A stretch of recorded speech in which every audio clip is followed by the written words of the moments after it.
Uh, I'm Shannon Leffler, the host, and I'm going to introduce you to Daniel Goodenough. He is one of my teachers. He is a lifelong learner, co-founder of The Way of the Heart, and an author with a wonderful book called Caravan of Remembering. And he is a life mission coach, probably one of the originals, I would say, coaching people to discover why they're here. And Daniel has known from an early age what his life mission was, and he has had many lifetimes of careers, I would say, within this one lifetime. He's a physicist. He is a musician, and he is an artist. And I'll let him talk about his journey. And I am so honored to have him here with us today. Thank you, Daniel. Thank you. Can you hear me okay? Yep. Okay. Yes, All I right. can. Okay. So in the journey for me, the journey was about knowing at an early age that my mission was to help other people get in touch with why they're here. And just to be clear about what I mean by that is, mission, vision, purpose, all that's kind of collapsed. And for me, vision is what you see as possible for the world that other people might also be involved in. And mission is the unique way that you would bring yourself to it and how you would address that in the world. And purpose is of a more temporary nature, because we could say that sometimes your purpose is to get to the other side of the room, or sometimes your purpose is to finish your work so you have a free evening, or finish your work so you have a free weekend. So purpose is the more temporary piece of how do I bring my uniqueness to the vision of possibility for the next week, month, year. That would be the purpose part. So then having a sense at a very early age that my reason for being here was to help people do that, I did have at 14, I asked myself, how can I become famous so people will listen to me when I talk about this?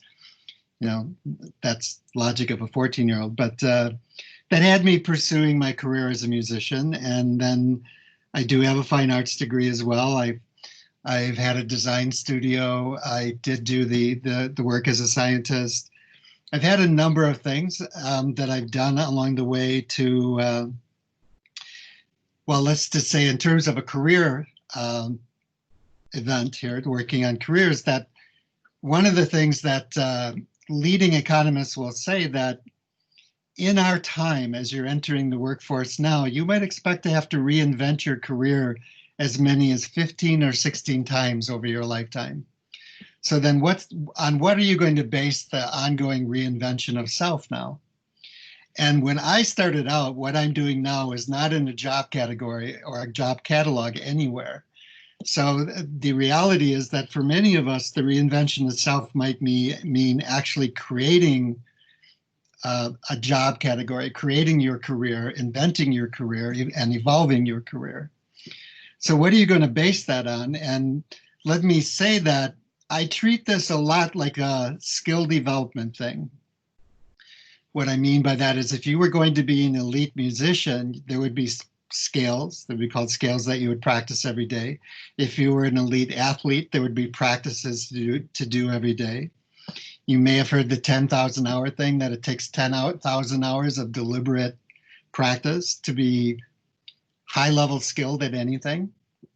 And research, by the way, points out that an average high school graduating senior has put 10,000 hours into some kind of video game practice.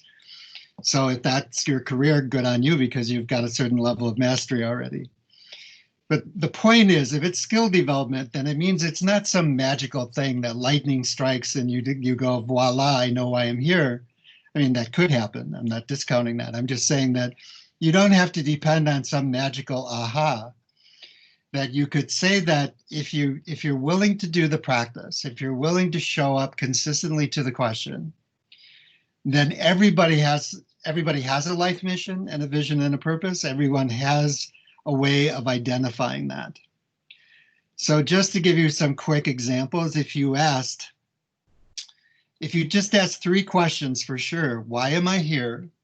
What does that call me to do? That's the outer life mission. And who does that call me to be? That's the inner life mission.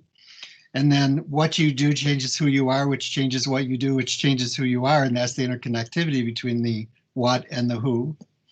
If you just ask those 3 questions, if you haven't asked those questions before, probably nothing will come up. But due to the neuroplasticity of our brains, as soon as you ask those questions, connections are being made. New synapses are forming. New neural connections are happening. But that would be the thing that you always could ask. Why am I here? What does it call me to do now? And that could change from week to week, especially in the world we're in now. You know, the way we're called to address why we're here could change radically from week to week, meaning the vehicle could change. And then who am I called to be to step into that, and who will I become by doing it? Then if you wanted to add some additional scales, you could say, for instance, what are my favorite movies? What are my favorite books? Who are my favorite people? Who are my heroes? What are my favorite places to go? What are my favorite activities? What are my favorite sports? The idea being, if you ask any of your favorites about any category in life, it's not so much the aha you get from asking what's my favorite. It's more like, why is that your favorite? What does that say about how I'm wired and what came packed in my bag, so to speak, that these things are my favorite? Or you could say another scale would be, what are the questions that won't let you go? Or what's the question at the center of my life? Or what's the question my life is meant to be the answer to? What's the question my life is meant to be the answer to? Or you could say, when you say these were the best moments of my life, what was it about that made it the best moments of your life? Or you could say, when I feel most confident, most motivated, more at peace, most resourceful, most creative, and those would all be separate questions. You could ask yourself those questions. And the idea being that it's not so much the answer to any one of those questions. It's more like the interconnected integration, the emergent life mission being an emergent principle that says, if I look at these things like, where's my deepest engagement? What have you always known that you know, even though you can't explain it? What have you always assumed would be part of your life? Those kinds of things. And if you could just change one thing in the world and you had to pick just one, what would it be? If, like the original days of the TED Talks, there was only one TED stage, if you were on that stage, millions of people in almost every country in the world were going to hear you, and you had 18 minutes to address the world. How would you use that 18 minutes? And so you just ask, if you stay as a regular practice engaged with these questions, I promise you, your understanding of why you're here and what that calls you to do and who that's calling you to be will emerge. And it's not a one-time thing, because your understanding of what that calls you to do is relevant to what's showing up now in your life, in your community, in the world. And you might be clear about a vehicle for that or several. And then everything changes in the world. And then it's not that your life mission will not change. The vehicle you're called to use to express it will change, probably. And on a quick note about that, I know I'm throwing a lot in quickly because I know our time is limited, especially coming on late. But to say that there are divers and scanners, we've had this idea over time that life mission is like a one thing that you do for your whole life. And what if there are many things you love? That would be called being a scanner. And a scanner is, there are multiple things you love, and there are serial scanners that go deeply into one thing for a little bit. Are you still there? Oh, there you are. Or you might have simultaneous scanners that do a lot of things all at the same time. So it's not that you have to pick one thing. But if you have multiple things, you'll know how they all connect if you stay engaged in the practice. So I'll shut up for a moment and see if there are any questions. I'm just going to say, Daniel, we can still stay the half hour because you're one of the final ones. So we've still got the half hour. I wanted to just ask you the question. Can you explain what the vehicle of your life mission is just a little bit? Because you touched on that. And maybe then just kind of talking a little bit about the vehicles that you have experienced in your life mission, just to give us an example, if you don't mind.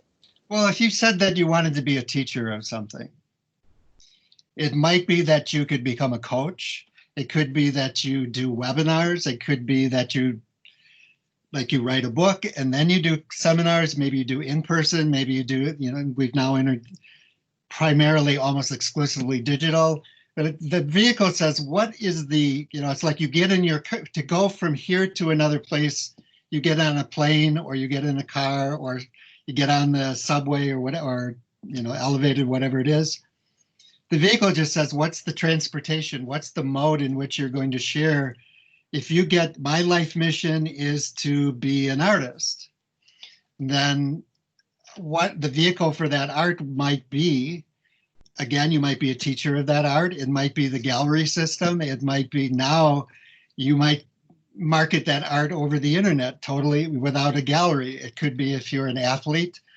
The vehicle for the expression of your life mission as an athlete is going through radical transformation right now. And unless we can have collective events where people can come into a stadium, how will you express your life mission as an athlete? I know we'll figure that out. I know we'll create a new way to do that if that's how it's going to continue. But the vehicle is just, what's the mode of transportation for the expression of your life mission?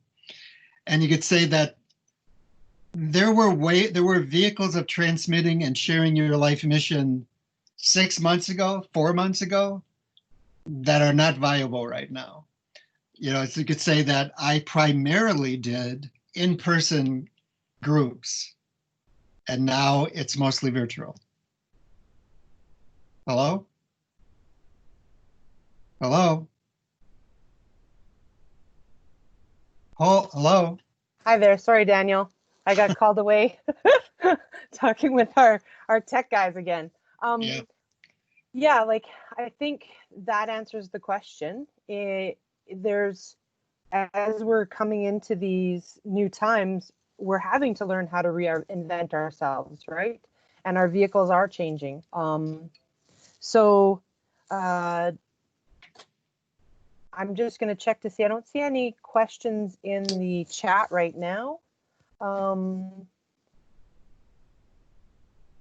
think I put in the chat some of the questions, like, why am I here? What does that call me to do? And who does that call me to be? And if you're living with those questions as a young person, so say, for instance, a young person likes video games and is putting a lot of hours into video games, because that seems, as a gamer. Do you think that them having that thread or following that thread, I guess we've talked about that before. Well, if you went to the place where you said, these things that are my favorite things, why are they my favorite things? Yeah. These people are my hero. Why are they heroes to you? Heroines to you? If you went to when I feel most confident, most motivated, when I'm fascinated by something, what is that? So if you say that you're into video games, then unless you're going to be a competitive gamer, then maybe you could say which games fascinate me, and then that's the one I'm going to focus on being high level skill on. But if you're going to create games, then you might say, what is it I care about, and can I create a game that speaks to the thing that's important to me? I think it was Kelly McGonigal, I think, was talking about helping people step out of depression by playing video games. So the video games were designed specifically to help people who were at the effect of depression. So you could say that there's a lot of gaming that's happening now that's creating social change that isn't just entertainment, and entertainment would be fine too, but then what's the theme? What kind of video games do you want to be known for creating? And that's why you do the life mission scales, so that if you've got that, okay, the vehicle is video games, then, okay, that's the vehicle, but then what's the mission? What's the theme? What's the why? You're going to create video games to do what? So that what? Is that helpful? That's helpful. I like, because we talk about what's the why a lot. What's your why? And that's basically the why am I here? So one of my children feels that their life mission has to do around helping people. And so taking a look at what those vehicles might look like. Yeah, If helping you know people. your why, So if your yeah, why is to help people, then your what is to help people do what? So that what? And that's why you would do these scales. So that you see what's important to me, how was I designed, what was packed in my bags. So when you're sent to music camp, you pack instruments and sheet music in your bags. When you're sent to sports camp, you pack athletic gear in your bags. When you're sent to debate camp, you have other things in your bags. I didn't go to debate camp, so I'm not sure what that is. But to say you're here and there was something packed in your bags that was specifically for something. So it's great to say what my why is helping people, but then you were designed in a certain way to help people do a certain thing. So if your why is to help people do what? And then who do you need to be to help them do what? And then who will you become by doing that, which will change the way you do the what? And that's the thing that happens over your life. And if you do reinvent your career multiple times, then you will know there was a what, and there was a vehicle, and there was a so that what about that, and there was a who I became by doing that. And that helps me understand the next what, the next vehicle, the next reinvention in career, which then changes who you are again, which helps you design the next career, which changes who you are, which helps you create the next career. So it's an ongoing creative, co-creative thing with life, that you're co-creating, adapting to how the world is changing, how you're changing, staying in the conversation of who am I? Like the who am I isn't just I'm your gender and your race and your whatever. It's who am I and like what interests me? What am I passionate about? Why am I passionate about it? What calls me? Why does it call me? What do I want to change in the world? So that you stay in the inquiry. If you ask those kind of questions in an ongoing way, it's not just that you identified your life mission once, because it's not a one-time thing. It's an evolutionary, ongoingly changing, evolving, creative process. well, and that's very poignant for as we're talking about. You said what 16 times that the people that are coming out of universities and high schools nowadays are going to be changing their careers. That's an And estimate. so it's great that we're having an estimate, right? Yeah. And so, and especially because we talked about that there's so many jobs or careers that we don't even know about yet. And so staying in that conversation, can you talk a little bit about why it is that we really need to be in this conversation and learn about our life mission as we are, these students are choosing their university courses and, thinking about post-secondary or, what types of jobs they're going to go into. I remember you saying the skill you're building now is setting you up for that next step. We're preparing you for your next step or your next vehicle. Or can you talk about that a little bit? Well, there's a different orientation that's emerging now, where we used to go to college to get a certain set of information that quote unquote qualified us for a job. And the transformation is it flips that on its head. It's saying, what do you want to do with your life? And I want the job to give me the qualification for my life, so that I'm not going to get a college degree so that I'm certified to do a thing. You could still do that, but you could say that what's the why that you're moving towards, and what's the what you want to be able to do with your life, that whether it's college courses or a college degree, or I'm going to do this job, I'm not going to college to get the certification to do the job. I'm doing to this job because it'll qualify me to do this thing. What I learned on that job will qualify me to do a thing. If you have to go to college to do that job, it's still not about that job. It's about what you intend to learn for the so that what that you have in mind for your life. And, in terms of so there are these job catalogs.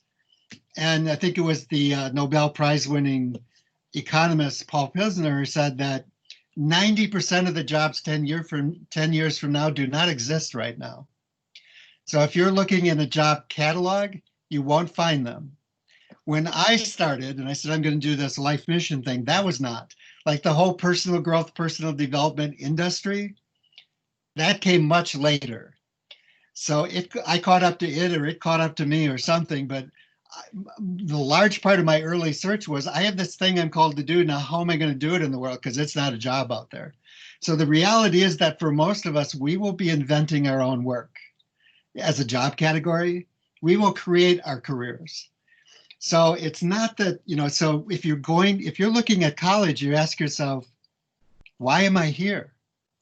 And it's less about a particular degree so that you have a certification for a career. When I did the photon research for a government project, they didn't ask me, do I have a degree in physics? They cared that I had a degree. My degree was in fine arts. They hired me for that photon research for the team because I had a degree in fine arts. They wanted me to bring the creativity and the imagination to the project. I did have a strong science background, but they didn't hire me because I had a physics degree. And I have to say that in my life, almost never have they asked me what degree I had. They hired me for what I could do for them. So keep that in mind. I'm not saying that I went to college, I got a degree. I'm not saying don't do that. I'm saying that it's a different ballgame. So when you get that degree, look for what that has to do with why you're here. So that then you can parlay that into, okay, I'm going to use that to get this job, and this job is to teach me a skill to do this, which will teach me a skill to do this, which will, it's a learning process. And so it's less I get the degree to do the job, it's I get the job to learn the skill. And all of it is the redesign of self, the recreation of self. You see it in the music industry, like it was Madonna, and then it was Taylor Swift, and then it was, whoever it is now. I don't want to sound like a dinosaur here, but it's just like the people who stay on top of the music industry recreate themselves on an ongoing basis. You will need to do that. It's no different in the work zone. At least in our contemporary world, it's a hardcore estimate. You will have to recreate yourself as many as 15 or 16 times over your life. And what you can do that is, well, let's say the way to do that's filled with the most reward and joy would be to do that based on why you're here and who you are and what was packed in your bags and what lights you up, so that you have the all lit up and fully alive life, that you get up in the morning. And I think, what was it Steve Jobs said, if you don't like what you're doing for more than 3 days in a row, you really have to ask yourself why you're doing it. Well, that's a good question. I didn't hear that one before. We've got a couple of questions in the chat here, so I'm just going to say, Caron I'm hoping I'm saying it correctly. How do we explore what interests us most? What would you recommend as activities or reading? And should we job shadow, do you think? Yeah, job shadowing is great to get to what kind of job you want to shadow. If you're talking about reading, you could ask yourself, if you go to or if you used to go to a big box bookstore that had everything, what section of the bookstore did you always go to first? What section of the bookstore would you go to second? If you're now you'd have to go to like Audible, for instance. When you go to Audible and you go to the new releases, what section of new releases are you going to check out? The Audible book section. So that would be like, in terms of books, you could read career guides. I guess you could, but if you're looking at what's your interest and why are you wired in a certain way, the question is, how am I wired? So that's the inquiry. Again, looking at when you say your interest, Well, I think you actually are, you already know what your interests are. Then it's just stopping and asking yourself, so actually, what is my interest? If I'm going online, what am I going to search for first?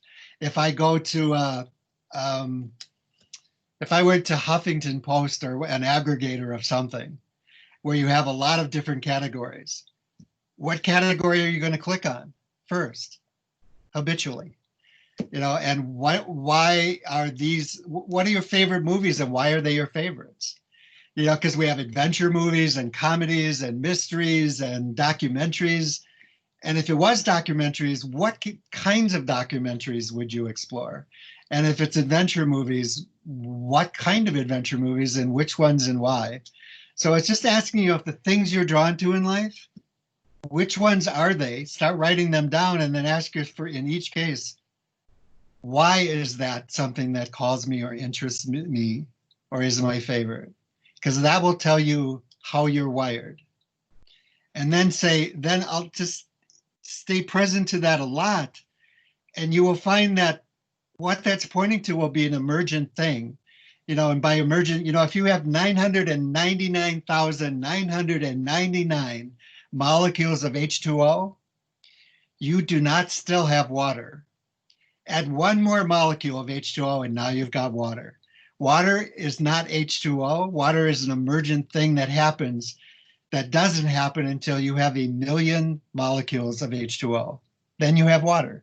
So your life mission is like that. When you've done the inquiry, you ask the questions, you stay in the process, you build skill with it. And by the way, if you ask those questions and you don't get an answer, don't just move on. Oh, well, I asked the question, nothing came up. If you ask the question and stay with that question, as I said earlier with the why, what, and who, if you ask the question, what's my favorite movies? And then why are they my favorites? And you don't get an answer. If you stay with that question, new neural connections will be being made in your brain. Different sections of your brain will start to talk to each other to give you an answer to that. So keep asking the question. Your brain is a question answering machine. If you keep answering that question, I promise you, your brain will give you an answer. It can't not. So if you ask, what's the question my life is meant to be the answer to, and you don't get an answer to that, but you keep asking it, I promise you at some point, you might be out for a walk or in the shower or eating dinner, and it'll just show up in your head. Oh, that's the question my life is meant to be the answer to. Because your brain will be processing that question, I promise you. Your brain cannot not answer a question if you stay with it. Fantastic. We've got 2 more questions. Great. I think this was when we were talking about colleges and universities. It says, in your opinion, is college mishandling the way we have our young people, young adult generation handle finding working for passion? Your passion, I'm thinking that's what it's supposed to say. I would not so much lay it at the feet of the universities. I would say the question, what we haven't done well collectively, and let's all take a share in this. What we haven't done well collectively is show people that knowing why you're here and what to do about it and how to make a living doing what you're passionate about is a skill. And what we haven't done collectively is beginning early in life with developing that skill. Like it would be better to have started this conversation in primary school. So that speaking of those first 7 years when the brain is forming and we have lots of myelin and then there's a myelin dropping away. In those early days when the brain is forming and we have more neural connectors than we'll have forever the rest of our life, that would have been a really good time to start this conversation. So maybe we start doing that collectively. But there's no point in life in which it's too late. I started this conversation with the dean of a nursing school, a former dean of a nursing school who was 90 at the time. And she discovered that, okay, here's the next piece of my life mission at 90. So I would say it's less the problem of the universities, bless their hearts. The problem is 100,000, 200, Ivy League school, 300,000 for a university degree, and there's been no preparation along the lines of what we're talking about. So, it's not the university's fault. It's really no one's fault except all of our fault to saying that we haven't done a good job of creating this as a skill development conversation that could start at any point in life, and the earlier the better. so that when you do finally sign up for a university, you know why you're signing up for and for what, and which major for what, and what is that in service to. So then the question is, before you sign up for with any university, because various universities have specialties, and before you pick a major, it's worth taking the time to get clear. Why am I here? What was packed in my bags? How was I wired? What is that? The way I was wired is meant to be in service to what? To answer what question? What's the question my life was meant to be in service to be the answer to change what in the world? And you might have the answer to one of the major problems in our world right now. And unless you're in this inquiry, you might skip asking yourself that question, and then you might skip being the antidote for that. Thank you. That was great. So the next, I have one more. It says, so how is just getting to what you want to do if it's hard to find someone to job shadow? And I think you kind of talked about that. This person's talking about wanting to become a mute. So do you have some more information rather than being in the inquiry? Well, it does come back to the inquiry, because if you're really clear about why you're here, and you're clear to the degree that you can tell anyone, anywhere, under any circumstance, I know this, I know that I know that I know, this is mine to do. There was a Taylor Swift song that she said, I'm glorious. This was mine to do, how could I forget? I love those lines. This was mine to do, how could I forget?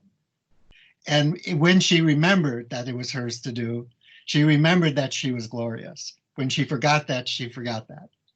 So when you know that you know that you know, this is why I'm here, and you can say to anyone, anywhere, under any circumstances, I know this is why I'm here, then I promise you, you will know who to ask.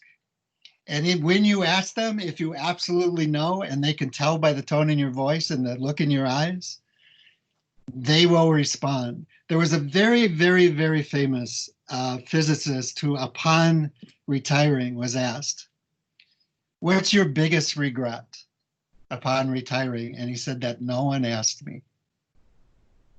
And I've heard that multiple times from multiple people. There are people who are really good at what they do, and they're just waiting for someone to ask. So if you wait for them to say, hey, come job shadow, probably won't happen. Well, when you're clear that you know that you know that you know that you know, this is mine to do, and I see that you're doing something similar, and if you came to me and said, I know that I know that I know that what you're doing is mine to do, I've had people do that. Then I'll say, great, game on, let's do this. And most people have just been waiting for someone to ask. So get clear about why you're here. And, I know that Shannon would help you. And I would help you, for that matter. But you will know who to ask when you know why you're here and you're clear, because they will hear it in your voice. They'll feel it in your voice. They'll see it in your eyes. And when you ask them, most people will say, there's always the one person who will say no. But in general, if they hear that in your voice and see that in your eyes, and you ask, they've just been waiting for you to ask. And you'll find a way. And Anya, I hope that answers, I think that's how you say your name. Anya, I hope that answers your question. Get clear and get out there and ask. And if they say no, keep asking. You'll find the right person. I just want to say thank you, Daniel, because you have been my encourager to get out into the world and do what I love to do and live my life mission. And it has brought us here, and I'm so grateful. We're kind of, I don't know if we're at our time or not at our time, because we kind of started in a different time frame, our own timing, I guess, if so to speak. So I'm just going to check to see if there's any more questions, or people can speak. They can unmute themselves if they'd like to ask a question. You can raise your hand.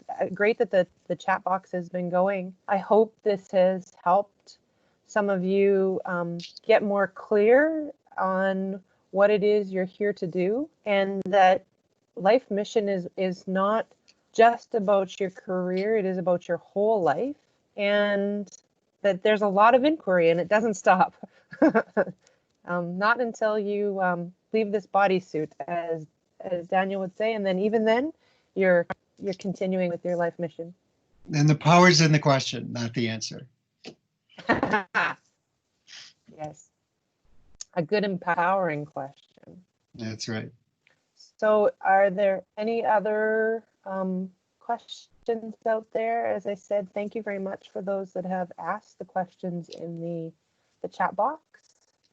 And so I guess because I said about a half an hour, right? We've been there, and I'll let Daniel go on with his day. And I say thank you to everyone that has come here. If you have any questions, you can find us via the website, I believe. And Daniel, you may want to read Daniel's book. All of the questions for living your life mission to get started are in the Caravan of Remembering. There's a nice section at the back there that has the life mission questions. And without anything, I don't see any more questions. So thank you, everyone. With that, I say thank you, Daniel. All right, thanks. Bye. Take care. Blessings. Bye.